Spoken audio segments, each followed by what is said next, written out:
Assalamu alaikum to everyone. Class 8th, subject science. Topic storage of grains. Dear students, we have already know about agriculture in the previous lesson that agriculture means the cultivation of seeds, यानी agriculture जो हम ज़मींदारी का शोबा जो है, ज़मींदारी के शोबे में जो भी प्रोसेसेस हो रहे हैं सीड्स को यानी फसलों को लगाने से लेकर कटाई से हार्वेस्टिंग तक, इस सारे काम को हम एग्रीकल्चर कहते हैं। तो प्यारे बच्चों, जब हम एग्रीकल्चर के बारे में बात कर रहे हैं तो जो हमें वहाँ से मटीरियल मिल रहा है यानी फूड्स मिल रहे हैं, तो उनको सिक्योर करना बहुत ज़रूरी है। जब तक ना हम उनकी सही तरह से स्टोरेज करें, उनको अच्छी तरह से स्टोर करेंगे, तो ये ज़ाया हो जाएंगे या ख़राब हो जाएंगे।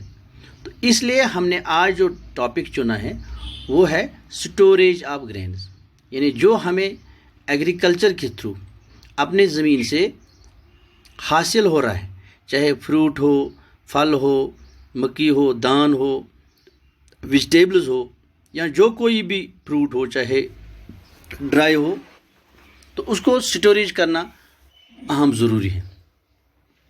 सो what is storage? Storage means keeping the harvested fruits till they are taken finally to the consumers. जो हम हार्वेस्टेड फ्रूट्स हासिल कर रहे हैं उनकी सही देखभाल करना तब तक जब तक न वो कस्टमर के हाथ में पहुंच जाए। Seeds are stored to protect them from number 1 birds. को सीड्स को हम प्रोटेक्ट कर रहे हैं। पहला खतरा जो है इनको किन से है भाई? वेरी गुड, इनको पहला खतरा जो है बर्ड से है। दूसरा खतरा वो जो है insects.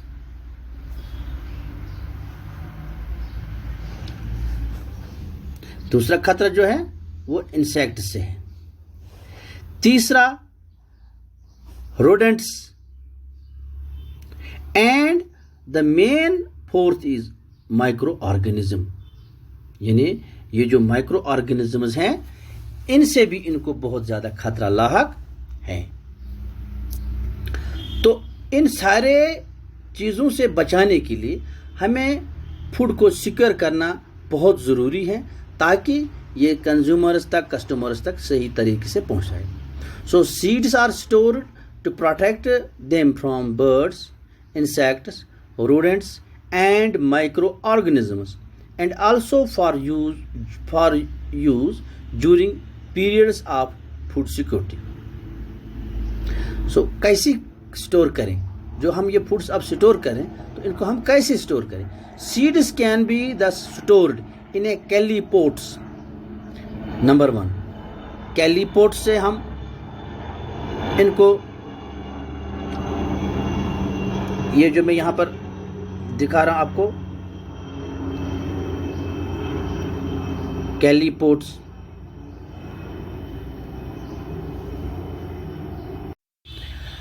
so seeds can be thus stored in clay pots. Number 2, woven buckets or even holes in the grounds. पुराने ज़माने में ज़मीन के नीचे होल्स बनाए जाते थे, उसमें भी हम जो एग्रीकल्चर्स के फ्रूट से उनको सिक्योर करते थे। Seeds can also be stored in a brain of grains in cemented holes called godowns or for many years. These godowns should be protected from animal pests. They can be fungicide by pesticides. जो हम godowns बनाते हैं, जब हमको quantity में foods को secure करना होता है, जब हमको क्वांटिटी में फूड्स को सिक्योर करना होता है प्यारे बच्चों, तो उनको हम थोड़ी मटके में बैठा सकते हैं। उनके लिए हमें क्या बनाने पड़ते हैं? गोडाउन्स बनाने पड़ते हैं। तो उन गोडाउन्स को पहले हम पेस्टिसाइड्स लगाते हैं, दवाइयों का छिड़काव करते हैं ताकि कोई इंसेक्ट इनमें न रहे। उसके बाद हम वहाँ पर बहुत ज़्यादा वक्त के लिए फूड्स को सिक्योर कर सकते हैं। So dear students, seeds can be the stored in clay pots, woven baskets, or even holes in the ground.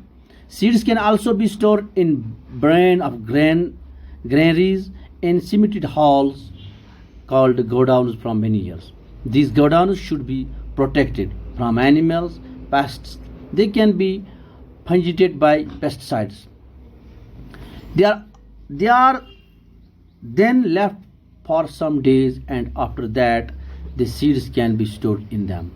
कुछ दिनों के लिए जब हम ये चीज़ें बनाएंगे तो पहले हमें इनको कुछ दिनों के लिए छोड़ना है ताकि इसमें देखना है कि कहीं कोई प्रॉब्लम मत आती है, फिर हम सीड्स को इनमें रख सकते हैं। The seeds are the first डाइड बिफोर दे आर स्टोर। इनको पहले डाइड करना है, यानी कोई खुशक दवाई भी हम लगा सकते हैं। तो जिससे क्या होता है, जो सबसे बड़ा दुश्मन है इनका जो माइक्रो ऑर्गेनिज्म है उनसे बचें। तो डियर स्टूडेंट्स, फूड स्टोरेज जो है ये एक अहम इशू है, एक अहम शोबा है। तो हमें चाहिए कि जो हमें एग्रीकल्चर से फूड्स या कल्टीवेशन या जो ग्रेन्स हासिल हो रहे हैं उनकी स्टोरेज भी एक बहुत ज़रूरी है। तो आज हमने पढ़ा कि हम फूड्स को कैसे सिक्योर कर सकते हैं ताकि ये कस्टमर्स तक सही तरीके से पहुंच जाए, या अगर हमारे पास ज़्यादा मकदार में अल्लाह करे कि ज़्यादा मकदार में पैदावार बने तो एक साथ तो हम नहीं खा सकते हैं, तो उनको हमें कैसे स्टोर करना है। सो डियर स्टूडेंट्स, उम्मीद है कि आपको ये बहुत अच्छी तरीके से समझ आया होगा। Thank you.